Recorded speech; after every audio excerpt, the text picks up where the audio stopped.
This program does not provide medical advice. We assume no liability for the information provided on Mind Force Radio. Please consult your physician before beginning any exercise or nutrition program. This is Roger LaPointe, and I have known Bob Whelan for many years at this point, and he is one of the most intense individuals you will ever meet. Go Mind Force Radio.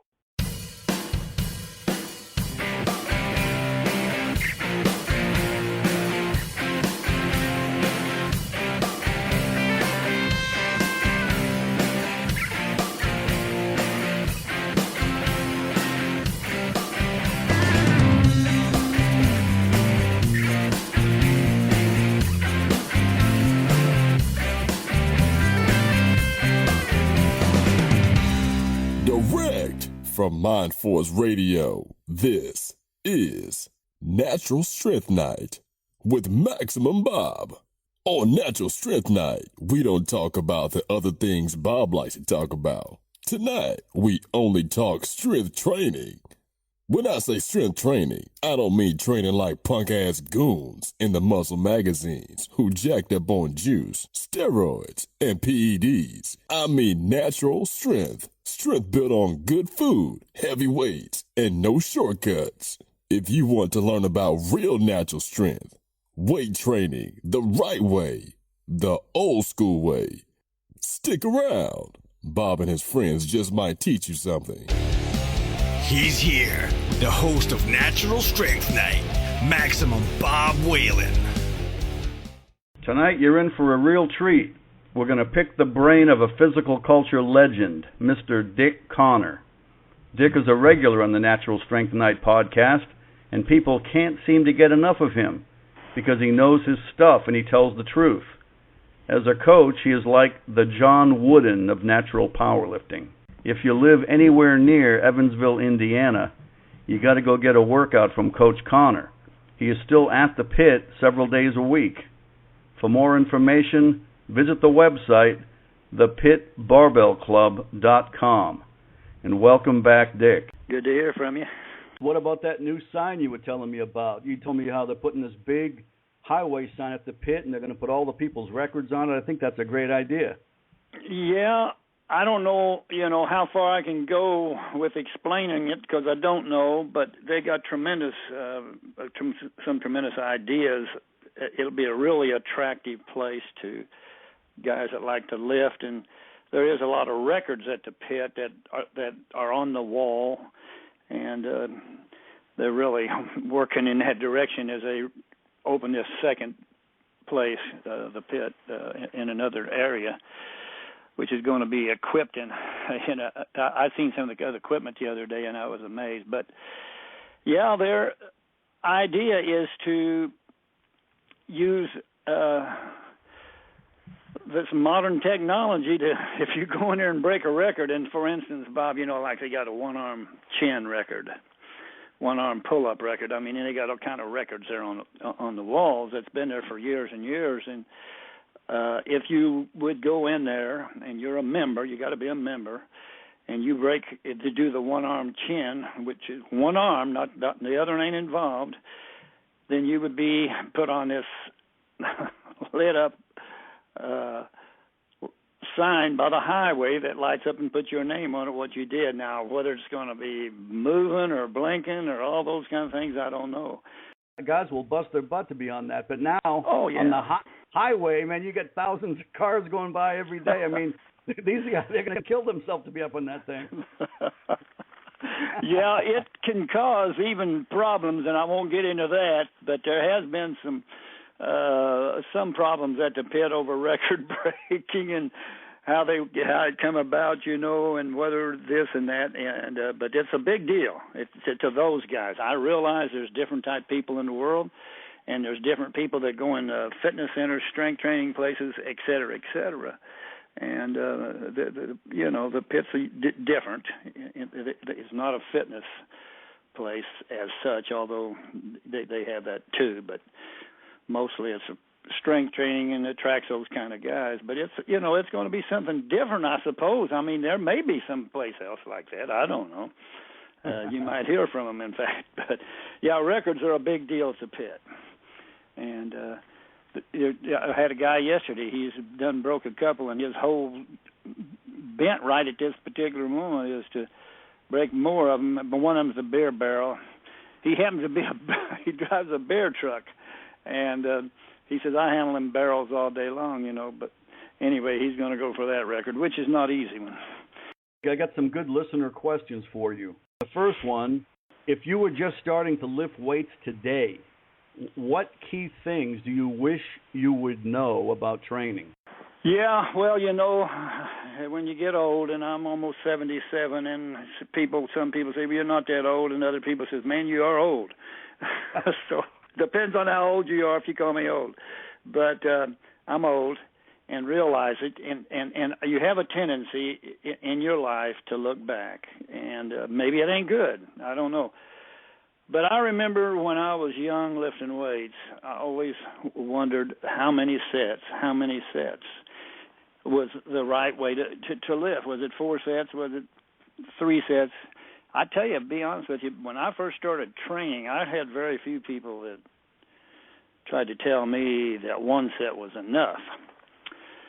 But in my opinion, and it's, it is an opinion, but it's also many people have over the years come to this conclusion, that if you work hard enough on the first set, then you won't want to do a second set, And so intensity is what the number one thing that I would want to know nowadays, Bob, if I was lifting weights, is that if you're going to do a set of curls, you got to have proper form, and that's part of the intensity. If you're trying to isolate your bicep, you got to do it with correct form. You got to isolate the bicep, and which is actually, I know you can't isolate anything, but you're trying to work the bicep, so you're not going to swing and throw like I was taught by a lot of the magazines. And again, I can get off track on that stuff, but so you're trying to make it very intent and squeeze out those reps and so on and so forth. And so if I had it to do over, the number one thing I would want somebody to do is grab me by the shirt and say, look, young man, it ain't how many sets you do, it's how hard you work the muscle. And I know, again, there's all kinds of things that said about getting bigger and stronger, but you lift a weight to get stronger and then let the results of whatever else happens, in my opinion. You're not trying to just get a big muscle that's weak. I wouldn't have one myself if I could have strength over muscle size. But muscle size and strength go together, so train with intensity, number one, in my opinion. I agree with everything you just said, but some of the high-intensity people, when all they talk about is hard work, they talk about hard work so much they forget to talk about adding weight. So why even bother lifting weights? Just do as many push-ups as you want. Just use light. You just stay lightweight and go to failure forever. Then you know what I mean. But right. Others are the opposite, and they'll just add weight when they shouldn't. They'll add weight when their form isn't right, or they'll be sloppy, and then others put so much emphasis on the form that they use any excuse not to add weight. But I agree with everything you just said, as long as you add weight. Yeah. Well, here's the thing. Like the other day, I talked with a guy that I have trained off and on, and he's a good hard worker. And he's not a kid any longer. I've trained him since 19, probably, off and on. There was a big gap in there, but I train him again now. I've been training for a long time again, but since 19, probably 67. And he is really hard on himself about correct form and intensity. And I try to tell him, look, you have had a heck of a good workout. You know, give yourself credit. Give it all you got, as correct as you can, but give yourself credit and increase weight when you reach a certain place. Don't say, well, I just never will get it perfect, so I'll just stay at the same weight, because, again, you might as well do push-ups, which is better than nothing, but not much. Right. And so, you know, that's the reason a guy invented a weight, a dumbbell and a barbell. That's why they were invented, to increase weight. That's right. and it's a super tool, as Arthur Jones said, and so on and so forth. Even though he invented and made millions off of machines, he said that, barbell was far too good a tool for most people when done correctly. They don't.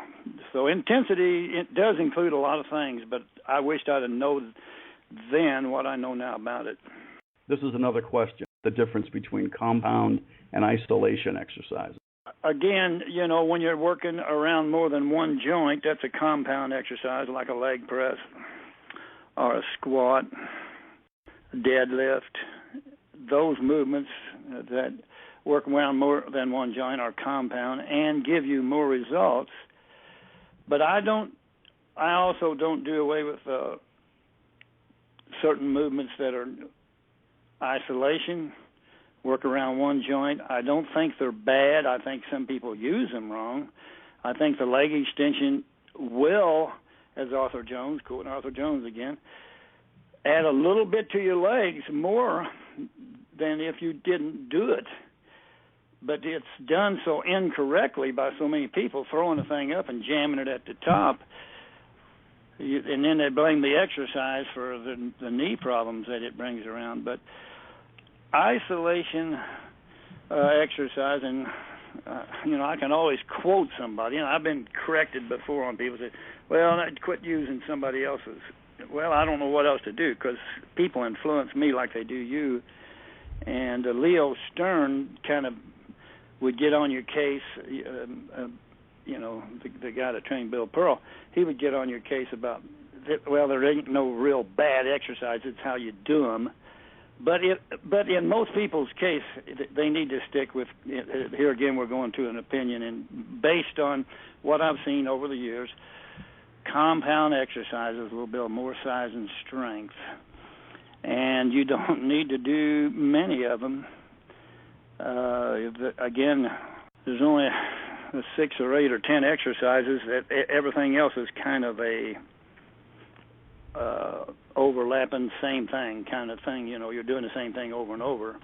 Right. Kind of like spelling your name and think you're getting smarter, Right. But, I agree with you, Dick, because a lot of people misinterpret when we write an article or something, and we'll say the core of your program should be the compound movements. And then people will email you and say, how come you don't believe in the isolation movements? Well, I never said never do them.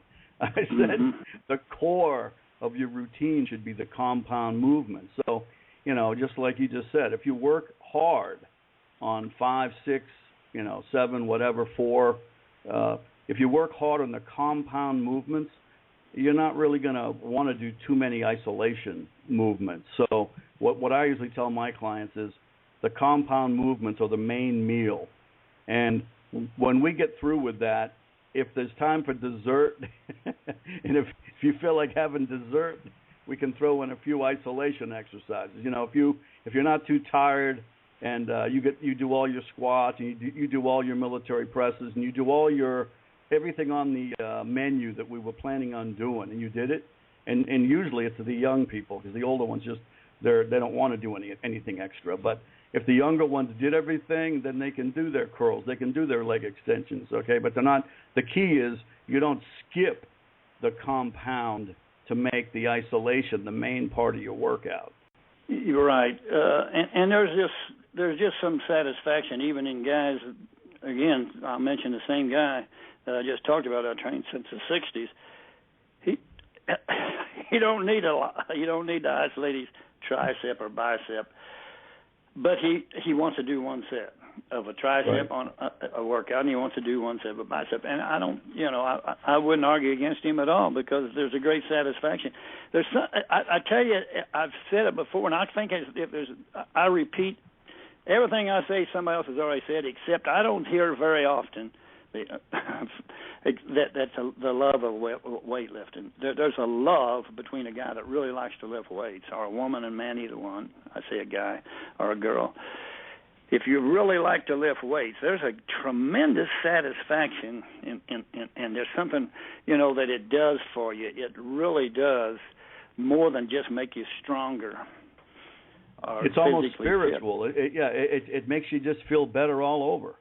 Yeah, it is a self-satisfying thing, and over the years I've done so much damage to myself that the people I train, I don't want to do that damage to them, and I don't have to because I finally understood that you don't have to wreck yourself. Of course, there's a lot of ways you can do that, but correctly done weightlifting is very safe, and it's very satisfying, and you will in time fall in love with it, so don't wreck your body. I was talking to a guy, again, going back to the pit, I was talking to a guy yesterday, and he gets in ice after he trains.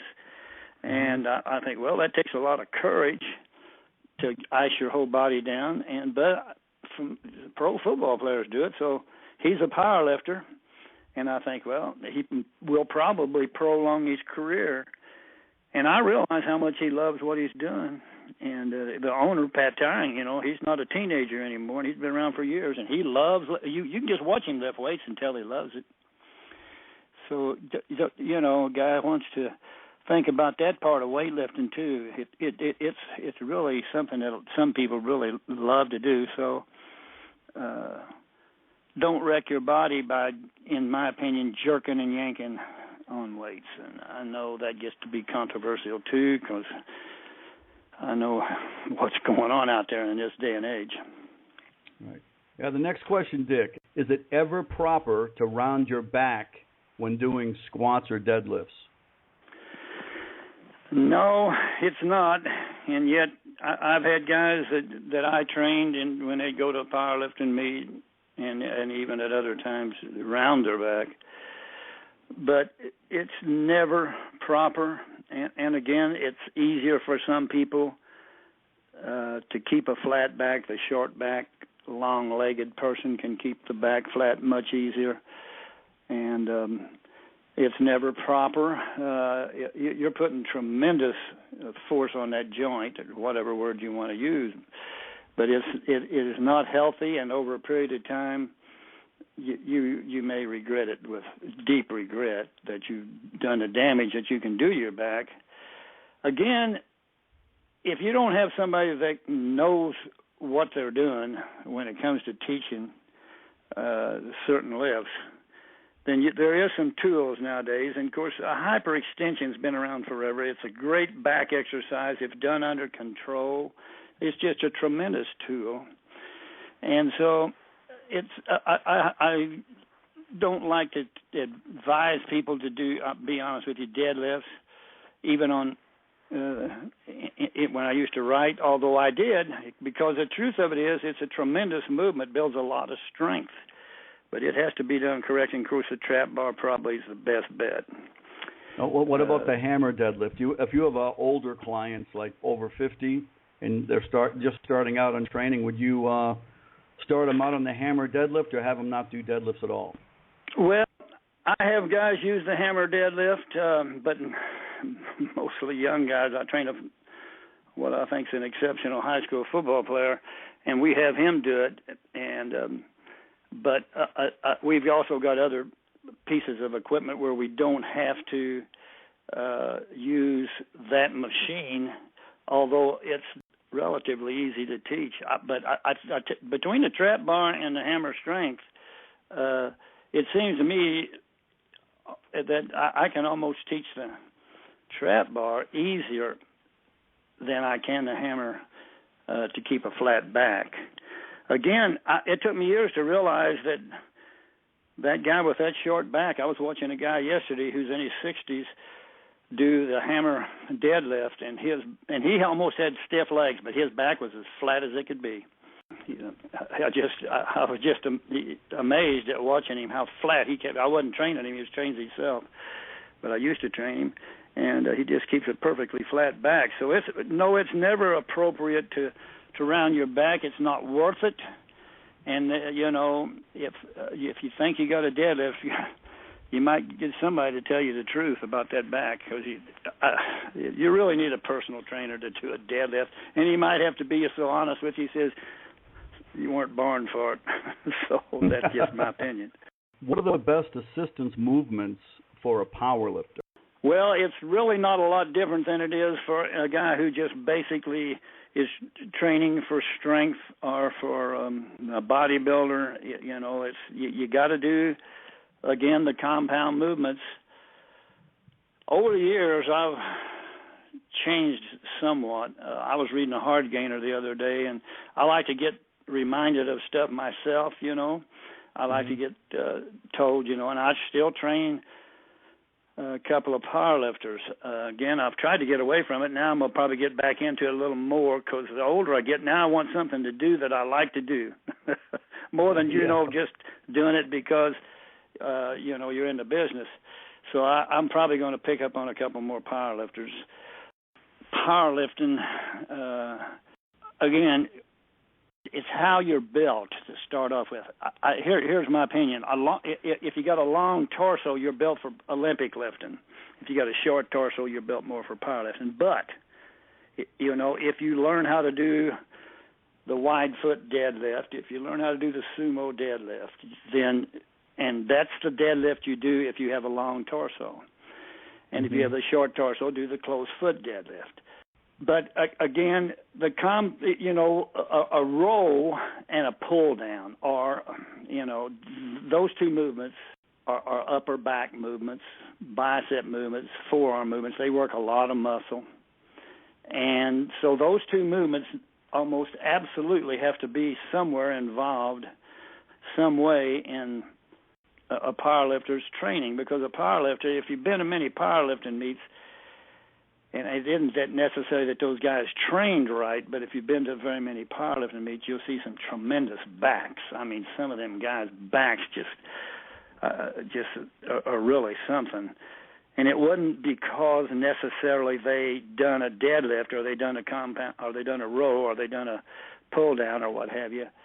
They had a good back, and they got better from powerlifting. But you still, where you're at, have to do movements that develop the same muscles they might have got for nothing.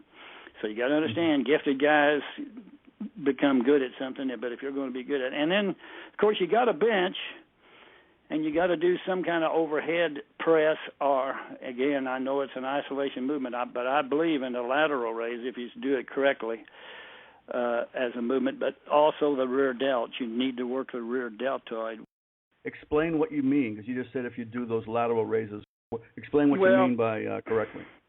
I know that, you know, the thumb's position is a, you know, something you need to consider. You don't want to put the thumb down and come up high and impinge that shoulder as it does on some people, as I think an upright row might do. But again, if you'll bring that thing up slow and under control, that's most important, more important than almost the thumb position. I think, you know, again, I see guys do lateral raises that scare me to death if I had any kind of shoulders, because they just throw the thing up. But let the muscle do the work, and you don't have to reach to the ceiling.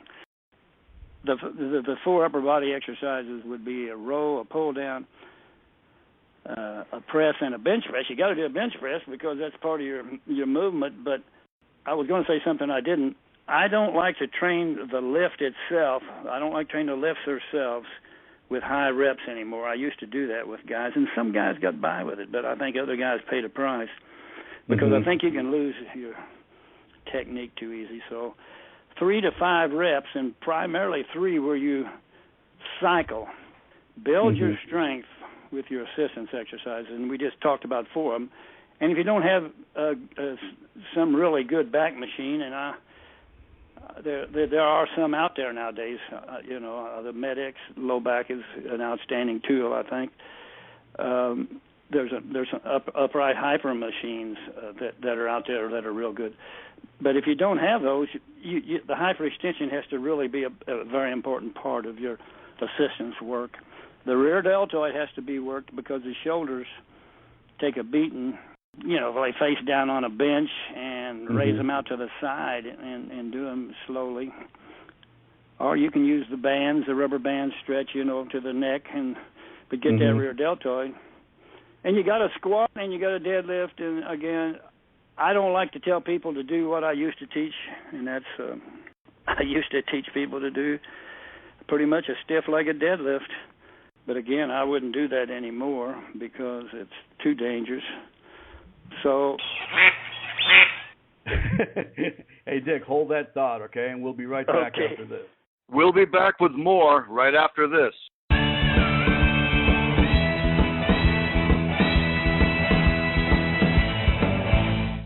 This segment brought to you by VitalNutritionStore.com. Did you know that more than 7 million Americans suffer from coronary heart disease, the most common form of heart disease? Regardless of your age or condition, adding Cardio for Life to your daily regime will dramatically improve your cardiovascular condition. Cardio for Life has been the top-selling L-arginine product in the marketplace now for more than 3 years. It is also the top-selling product at VitalNutritionStore.com. Formulated by Dr. Harry Elwart, the best-selling author of Let's Stop the Number One Killer of Americans Today, Dr. Harry believes together we can prevent and reverse heart disease. Cardio for Life comes in 3 wonderful flavors: orange, peach, and grape, and is gluten-free, sugar-free, and sodium-free. Please see our complete line of natural products at VitalNutritionStore.com. That's VITAL Nutritionstore.com. Randy Roach shocked the world with the release of his first volume of Muscle, Smoke, and Mirrors several years ago. It was a masterpiece of over 500 pages with such in-depth research and detail that it was not only surprising, but shocking and mind-blowing. It was truly one of the best Iron Game history books ever written. He followed that with Volume 2, another epic book with over 700 pages of equal depth and detail. All serious Iron Game fans need to have these books. Please visit Randy's website at randyroach.ca. That's RANDYROACH.ca. Listen to how Iron Game legend and the Iron Master editor Osmo Kehaw describes the book Supernatural Strength. Have you ever wondered how much real-world experience authors have when they write books about weight training? Who is that person behind the computer? What do they really know about the Iron Game? If you picked up this book, Supernatural Strength, you have definitely come to the right place. The author, Bob Whelan, has spent several decades in the Iron Game trenches training himself, competing and coaching in powerlifting, earning academic credentials too numerous to mention, and thousands of hours of training and instructing athletes and trainees of all levels at his Washington, D.C. gym since 1990. He's not only devoted his life to motivating and pushing people to heights they have never been to, but elevating the trainees' understanding why certain methods work better than others. Bob is one of the most respected and revered trainers in the business today. This book is sure to surprise and amaze you at the same time. Order now at supernaturalstrength.com. That's supernaturalstrength.com. Don't you think it would be so much easier getting into shape if you had a personal coach? Just like all the celebrities do. Well, now you can. Bob Whelan of webstrengthcoach.com wants to get you out of your rut and coach you to success. He's dedicated to helping you achieve your strength and fitness goals through your hard work and his expert guidance. Bob will help you with strength training, muscle building, fitness, nutrition, and motivation. He'll make sure you achieve your maximum physical potential. You can get one-on-one training with Bob through his website, webstrengthcoach.com. He will develop a personalized program tailored to your individual needs, a program right for you. Bob will give you feedback after every workout. This is old school fitness and nutrition, no fads and no gimmicks. Bob will use proven natural techniques to make sure you are satisfied. So visit webstrengthcoach.com today and let Bob help you reach your best self. webstrengthcoach.com. Do you enjoy history without social engineering? Reading about our founding fathers? Economics from a capitalist perspective?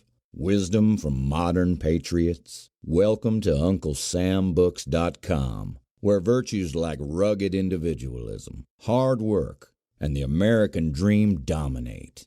UncleSamBooks.com. Great books for homeschooling. UncleSamBooks.com. If you want to become as strong and muscular as possible with health in mind, and without lowering yourself to using steroids, the best advice can be found in the classic strongman books of long ago. These are the best books ever written on the subjects of strength training, weightlifting, strongman training, Iron Game history, and old-time physical culture. Many of them can still be found at physicalculturebooks.com.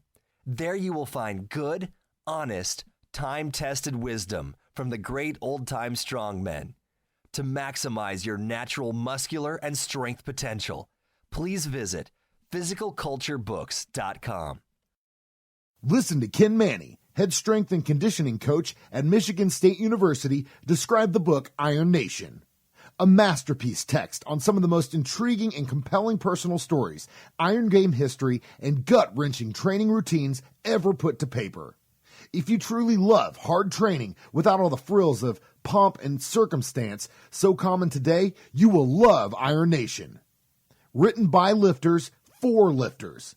If you love weight training, you will love Iron Nation. Order now at ironnation.com. That's IRON nation.com. If you would like to promote your business on Mindforce Radio, we would love to hear from you. Please let us know if you are interested in a 30 or 60-second voice commercial or a banner website ad. Please contact Bob using the contact information provided on mindforceradio.com. You're listening to Natural Strength Night on Mindforce Radio.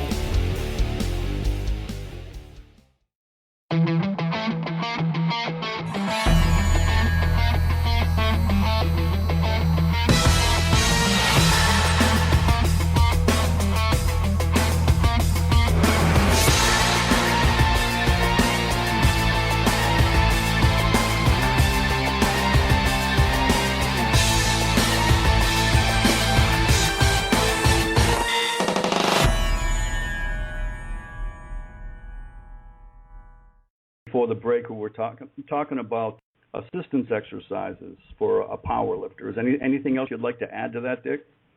Well, I don't think I mentioned a leg press, but, you know, a leg press will help your squat, no matter what people say. It'll help your deadlift, but where most people go wrong on that exercise, and, of course, it depends on which one you got, is when you come out of the bottom, come out real slow so you get your hip involved, and instead of seeing how much weight you can lift, make sure you concentrate on seeing how hard you can work the hip, because the hip's so important. Again, low back and leg work is going to be a whole lot of a power lifter's work. And you can't, as I told guys before, I said, you can't be a great power lifter if you can bench 800 pounds, you can't squat but 3. You know, of course, there ain't no such guys that unless a guy's crippled or something. But the thing of it is, you make your money off the squat and deadlift, and at the same time, I'm saying something that most powerlifters will not agree with: train twice a week. I mean, I know a kid yesterday. I almost told him, I said, "Why don't you go to twice a week instead of 3 or 4, whatever you're doing, and see?" Because he's wanting to get bigger. But he's not ripe for that information yet, so I ain't going to try to tell him. Train only twice a week. Make sure you do leg and low back work. And, again, the hyperextension being a tremendous movement unless you got some other good tools. You know, understand it. Compound movements are still the basic movements for a power lifter like they are for a bodybuilder or anybody else. They have to be done. And I know sometimes people might think, well, this gets old. You know, that's all that guy knows. Well, yeah. But I wish somebody would have beat my head that importance when I was younger. And, so, Dick, how big are you on pausing at the midpoint on an assistance exercise? We'll say, let's just say you're doing a hammer strength machine like the iso row or the pull down or whatever. When you're at the midpoint of the exercise, do you try to have a definite pause in the movement, or, you know, when you go down, pause, or do you just, as long as you go up and down under control, that's good enough?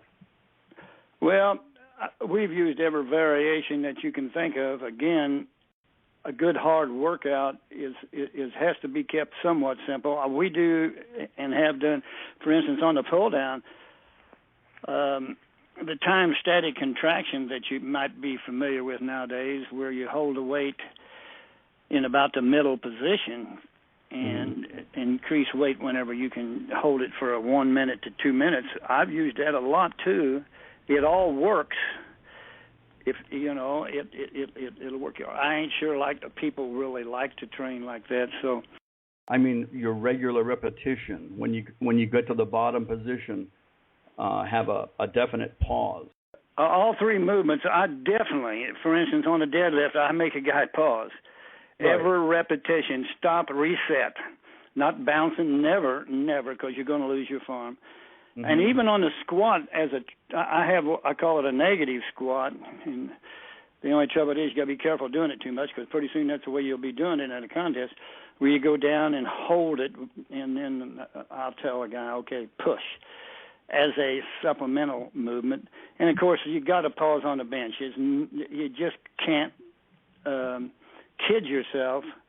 Unless you're going to a contest. Now, you can find any kind of contest you want, Bob. You can find a contest where you don't have to. 2 inches high is all right on the squat, and the bouncing on the bench, and you name it. I mean, there's all kind of contests out there. But if you go to what I believe is legitimate, and you're not wanting to kid yourself, you better practice pausing on the bench and the deadlift. And the deadlift, both of them are much safer, in my opinion. But I don't mean you relax at the bottom of a bench press. You're actually holding that thing for about a second and a half to 2 seconds before you press it, and that's the way you should train. Now, again, a lot of people ain't going to agree with that, but yeah, I used to train so no matter what judge I had, it would be easy because my training was harder. I would pause on my chest for 2, 3, 4 seconds all the time. So that was my normal way to train. So then when I went to the meet, I didn't really care when he clapped because it was quick for me. So it wouldn't really matter. Right. It wouldn't matter to me. Yeah, and then it's the same with squats. I would always go way deep, so I wouldn't care who it was, But I was more talking about because we both agree on the powerlifting thing, but everyone has a different opinion on machines, okay? You'll read one article about someone pausing for a 1/1000 pause at the midpoint on a regular workout, not a powerlifting exercise, on an assistance exercise, like the pull down or the iso row or any type of hammer machine. They would have a pause for like a 1 to 2 second pause at the midpoint and a 1 to 2 second pause on the contraction. And I was just curious if you did that as a normal thing or if you just occasionally would do that. No, I don't never do that as a normal thing. But I have, like I said, used the time-static contraction stuff quite a bit, but not too much with powerlifters, but with, people that have some joint problems, and so on and so forth. But I didn't really understand what you were saying. No, I really, I just try to get a guy to work hard. And I think I can tell if a guy's working hard. If I could offer anything to a guy, it would be, you can't fool me. I'll give you an example. A lady called me today. She had some kind of surgery. She's about my age. She's been training for about 4 years, and she says she's never been hurt training under me, but has under other people. And she also says it's really improved her golf because she's gotten stronger. It's that simple, right? And it's no magic workout. It's just a brief, hard workout, and she took a few years to even buy into it. I mean, people have a tendency to think you're trying to hurt them or something mentally. If you try to encourage them to train hard, like I've been told at least 10,000 times. You enjoy this, don't you? Well, I enjoy seeing people get results, Right. And I'll be honest with you, I make a little money at it, but I've done it for 100 years where I didn't make any money at it. And I enjoyed that, and I heard a pro football player say the other day on TV, some kind of interview, he said he'd do it. He says, yeah, we make lots of money, but I'd do it for nothing. Right. If I didn't make any money. So, I enjoy doing it, but I know that results are going to come from hard work, so you got to learn how to work hard.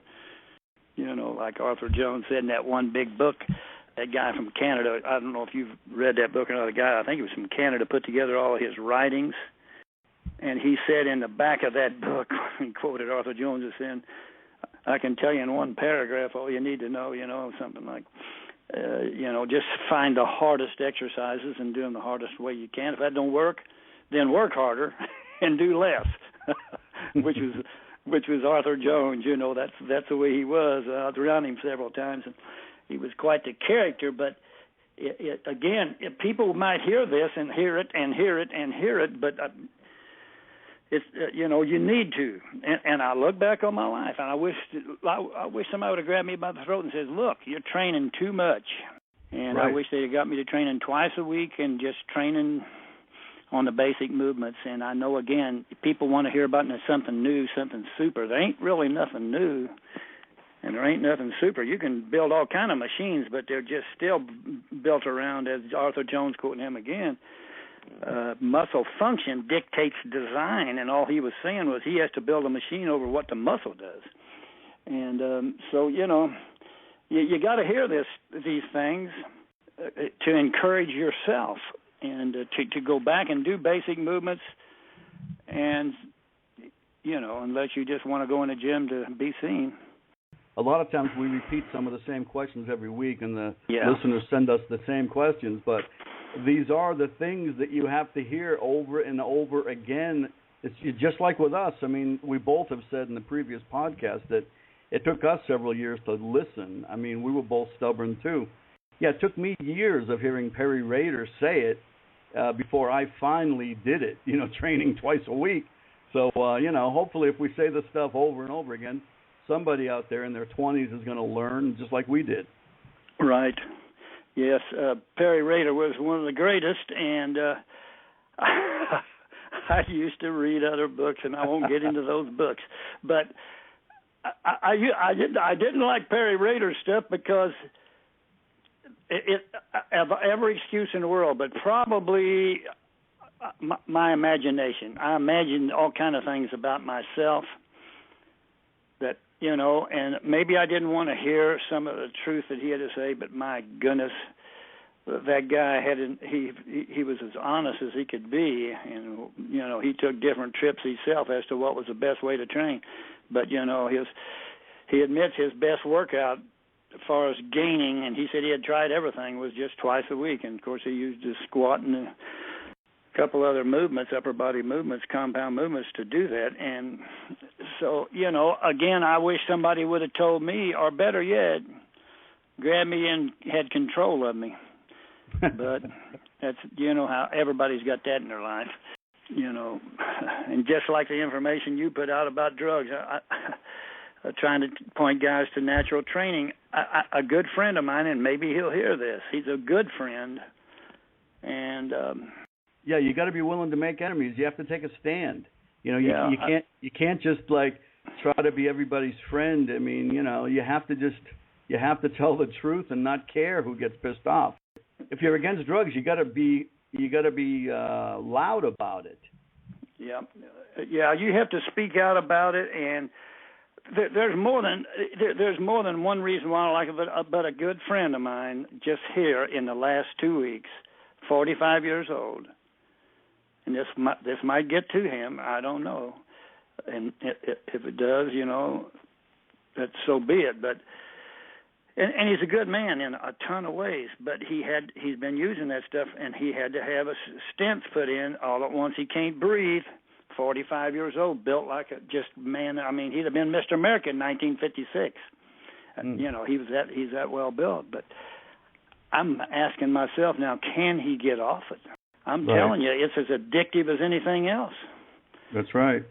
And so once you're on it, you're entangled in a web that's going to be a real struggle. And there's just so much evidence that this stuff is really messing with your heart. It gets psychologically addictive when you become huge and strong, and then all of a sudden you shrink, and you got to explain why. So no, you know, a lot of my injuries come about when I got injured. I wouldn't rest my injuries and let myself. And of course, if I knew how to train like I do now, I'm confident I wouldn't have got injured. But a lot of my injuries come about. But I was the same way. I was losing, even though I didn't use steroids. I was losing size. I was losing strength, and I'd worked hard for it. I invested time into that, and I couldn't rest injuries. That's another thing people need to understand. If you get hurt, let that joint alone, or let that alone till it heals, because tomorrow will come around. Be patient with yourself. And, again, if you can always tell the difference between a natural guy and a guy on drugs. I mean, a natural guy can train his whole life, and he might look a little different when he gets older, but he's not going to look that different. He might look a little different if he takes a layoff, but he's not going to look that different. But a guy who's taken tons of drugs, when he goes off the drugs or takes a layoff, he looks like you can't even recognize him. He looks like you won't even recognize him when you see him. He looks so different. So, oh my goodness, that's a great statement, because it does. It happens, and it's just like it's almost unbelievable. Yeah. As it is the other way, because if I see guys for 2 years, 5 years, and they're not using nothing, and then all at once I see the same guy, and he's some way, and people are getting connected up all the time with this stuff out there. I seen a guy yesterday. I thought, no, this guy's been around here for a long time now. I know he's on drugs, because he trained hard. He done the same thing he's doing now, but all at once, this guy has got 20 pounds more muscle. I've seen that too, where I've seen kids over the summer. When I was at Catholic University, I saw a kid in the spring who looked actually kind of scrawny, you know. And then he comes back in September, and the guy was massive. I mean, so there was no doubt he took stuff over the summer. There was no doubt. He was like 35 pounds heavier and one of the strongest guys on the team, you know, overnight. Oh, yeah. But I have had cases. I had a guy that started tackle for Illinois when they had they led the nation the first 2 games in defense. He was a defensive tackle, but he was a real good-looking guy, about 6'5", and he was a bum in a gym. You couldn't get that guy to do nothing, but he knew he needed to lift some weight. So he come in one summer, and which he had been there off and on for several years, and we got him to work hard that summer. And his strength coach wanted to know what he had taken, because this guy was so genetically gifted, you know, and he had never worked even close to hard. And one summer I worked him out with a couple of real tough guys, and they pushed him, and he got involved with. So you can make some great gains. But if I've been around a guy a long time being a year, 2 years, and I see this guy train, and then all at once this guy makes it never happens. That never happens. And like you said, I honestly believe if I hadn't done so much damage to my joints when I was younger, and again, I don't blame it all on weightlifting, probably most of it from playing basketball and the way I played basketball, but I loved what I was doing, so that's the way it is. I honestly believe there'd be very little difference in the way I could be built at 77 than I was at 27. I honestly believe that, primarily because I can keep my body fat off. I've learned, I think, how to eat, and I do a pretty good job of it, you know. And so you can look almost very little difference, you know, if you keep yourself healthy. Yeah, just like Sid Klein. I mean, he looked fantastic. I have a picture of Sid Klein on the wall of my gym when he was in his 20s, and then I got a picture right next to it when he was in like his mid 60s. And the only really difference you can notice is his head. his face and hairline were a little different, you know, a little less hair and a little more wrinkles, and that's about it. And from the neck down, he was almost the same. So, you know, right. I totally agree with you.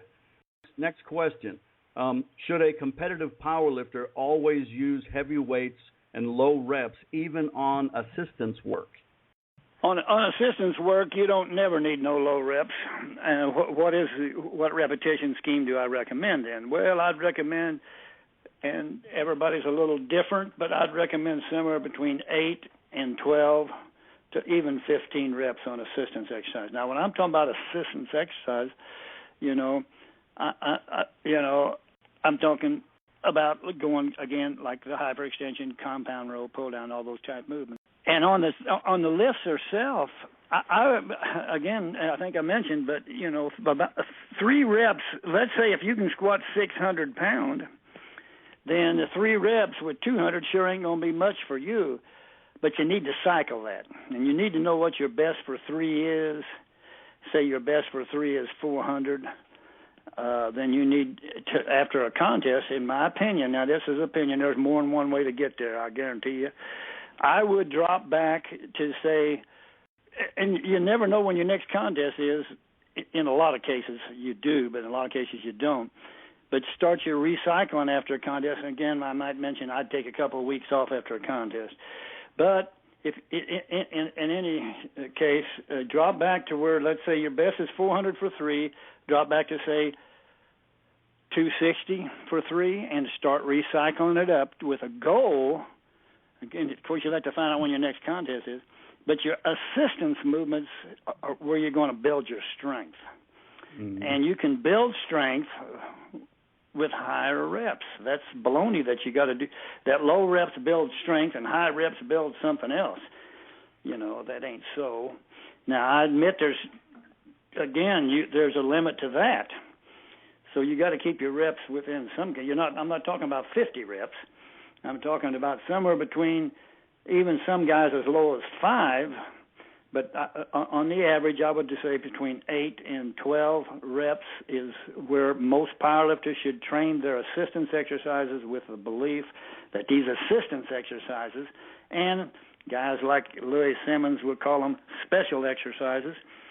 So if you follow that type idea of his training with his equipment, which he calls them special exercises. But assistance exercises is where you really build your strength, in my opinion.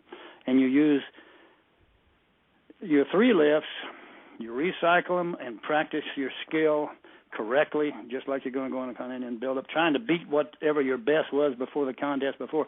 Let's say you got 400 for 3 and you're going to another contest and you set your goal. You're going to do 420 for 3. So you'd back it off, say 12, 15 weeks with that goal of reaching, say, 2 weeks before your contest. Now, that's a little hard to follow, I realize, but 420 for 3. But you don't want to be squatting and deadlifting and benching heavy all the time. You will quite a bit, but it'll be... Now, if you're in you again, not to get too complicated, I would have an assistance exercise in there of a bench press at, say, 12 reps. Say I've done I hope you can follow that. You've done your sets of 3s with a lighter weight, then put on a weight that you can. And I use a close grip bench as the primary, and close grip being shoulder width, not real close. Primary assistance exercise for a bench press, like 12 reps on that. I trained a guy last night. He done the close grip bench press after he done his regular bench. That's a little bit complicated, Bob. I realize some of that thing. That's not complicated. No, go ahead and go, Dick. It sounds really good. But you don't want to beat yourself to death on the heavy weights, because you'll go stale in a donut. And I've trained guys into that position too many times. Depends on the repetitions. I know what you're saying. It's always heavy. It's just that heavy with 12 reps isn't going to be the same as heavy doing 2 or 3 reps. But it's still going to be heavy for the goal you're training for. Right. Like if the goal's 12 versus the goal is 3, right? Mm-hmm. Another thing that I might throw in there, when you go to a contest, I always recommend, once you've been in powerlifting for a couple of years, and maybe people ought to know this at powerlifting, unless they got a coach and do what he said. But if you don't have a coach, you're trying to train yourself, don't go to a contest after you've been a couple of contests and try to go up 20 or 30 pounds on a bench or something. I don't know what this guy got. This one guy that I train, he benches, last contest he went to, he benched 402. Okay, I said, only go up what the next jump is. When you use kilos, it's different. And I said, but don't go in there and think you can bench 420 until you've got that second lift. The first lift always gets something you can do. The second one, try to beat. Now, this is just on the average. Try to beat what you've done before by the least amount you can jump it. I mean, once you've been in powerlifting for a while. And then on the third attempt, if you feel really good and, all that traveling and all those things, and whether you slept good that night, all plays into that. But a guy needs to go up, because it's good to come back from a contest and having went up 5 pounds. than to come back from a contest bitter. Yeah, you should never bomb out, because I would say on the first attempt, it should be something you can bet your life on. Absolutely. And then the second attempt is your real attempt. I mean, that's what I used to do. I used to look at the first attempt as almost a semi warm up. I mean, I would bet my life I can get this. And then the second lift is really the lift. So in case I don't get it, I have one more try at it. Mm-hmm. And then if I do get it, then the third lift is, just go all out and maybe go for a new record or whatever. There's no pressure. Right. Exactly. Take that pressure off yourself and make yourself happy when you come home. Because that's right. You can't be happy when you come home if you went down. I probably have caused some guys to quit because of mistakes on my own greediness, trying to encourage them. But over the years, I finally learned that the guy will come back more than likely if he went up a little, and you have to. If you got a team, you need a team. You don't need 15 198-pounders. Right. And that was a big deal to us, that we had a team over the years. I mean, I was down to Y swimming one day, and I seen this little guy. I said, he was become my 114-pounder. Well, I talked him away from the Y. I'm swimming down there, and I knew I needed a 114 all the time. And he become my 114 for years. He was a full-grown man. He only weighed 114, and he went up to 123 at times. He'd go back down. But you need a full team, and so, we were always looking to have that. But, again, please yourself by going up a little at a time in a contest. And you can even have contests yourself, if you haven't been able to get to one for, say, 3 to 4 months. Cycle up and have somebody give you an honest opinion of what you've done, like in a squat, bench, and deadlift. And you can, test yourself in the gym with a contest. You don't want to go real great lengths of time without going to a contest if you're a competing powerlifter, unless you're injured. Well, Dick, it's always a treat, and thank you so much for being on the show, and hope to see you back again soon. Well, thank you, Bob. I enjoyed it. I really do.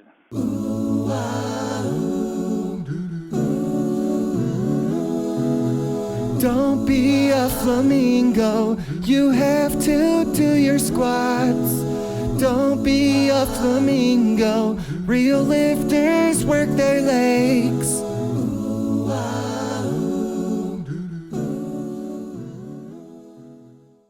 That's going to do it for this edition of Natural Strength Night on mindforceradio.com. Please bookmark that website, mindforceradio.com. Bob is always looking for new writers for naturalstrength.com who are old school, hardcore, write with passion, and have a strong anti-steroid stance. He also wants your training questions so they can be answered on the show. Please send your articles and training questions to Bob at mindforceradio@earthlink.net. Thanks for listening. See you next time.